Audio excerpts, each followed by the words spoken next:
بە نزیک بوونەوە لە هەڵبژاردنەکان جارێکی تر کێشەی سەرۆکایەتی هەرێم سەر هەڵدەداتەوە، بەڵام ئەم جارەیان جیاوازە. پارتی و گۆڕان و یەکگرتو لە ڕێگەی دوو پرۆژە یاسایی وەک یەک داوا دەکەن هەڵبژاردن بۆ سەرۆکایەتی هەرێم ئەنجام نەدرێت تا دوای پەسەندکردنی دەستور. دو پروژه یاسایی تاتینا پیشکش کردن، یکیش لای فراکسیون پارتیا، یکیش لای بزاوا گوران افریقا تا پیشکش کردن. پروژه مدام بسنده کن که برداومی دان به دابش بنان در سالات سروک هرمی بهنه کردن، حتی که دخول آینده دا دستوری دا چاره سرگه که گنجاو درباره وی پرسه بهتر دان.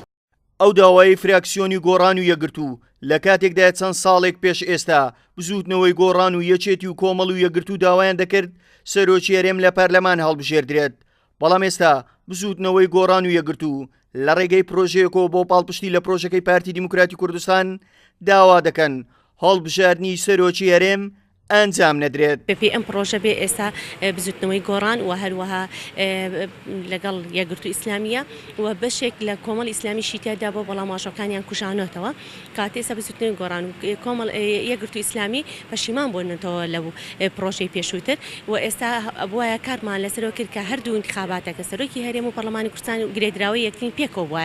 ئەم پرۆژێ ئەبێتە هۆی ئەوەی کە هەڵبژاردنەکان بۆ سەرۆکی هەرێم نەکرێ و ئەبێتەوەی کە ئەرقەلە بۆ خولی پێنجەمی پەرلەمانی کوردستانیش دروست ببێ و پێچەوانەی ئەوەی شەکە پرۆژێکێک پێشکەشمان کرد بۆ هەر پێنج فراکسیۆنەکە بۆ هەموارکردنەوەی یاسای سەرۆکایەتی هەرێم کە سیستم پەرلەمانی بێ.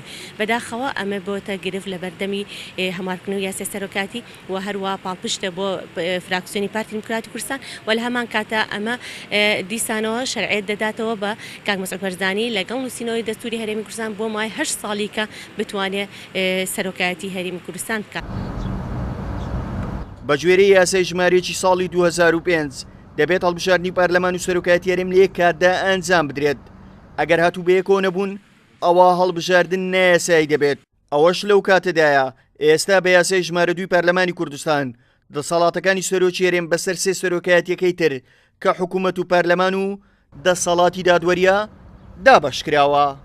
بە گوێرەی ئەو پرۆژە یاسایانە بێت کە پارتی و گۆڕان و یەکگرتو پێشکەشی پەرلەمانیان کردووە بۆ هەڵپەساردنی هەڵبژاردننی سەرۆکایەتی هەرێم دەرفەتێکی تر دەدات بە سەرۆکی پێشووی هەرێمی کوردستان بۆ ئەوەی بۆ ماوەی 8 ساڵی تر خۆی هەڵبژێرێتەوە و ببێتەوە بە سەرۆکی هەرێمی کوردستان. هاوکار عەبدوڕەحمان، کورسات نیوز، هەولێر.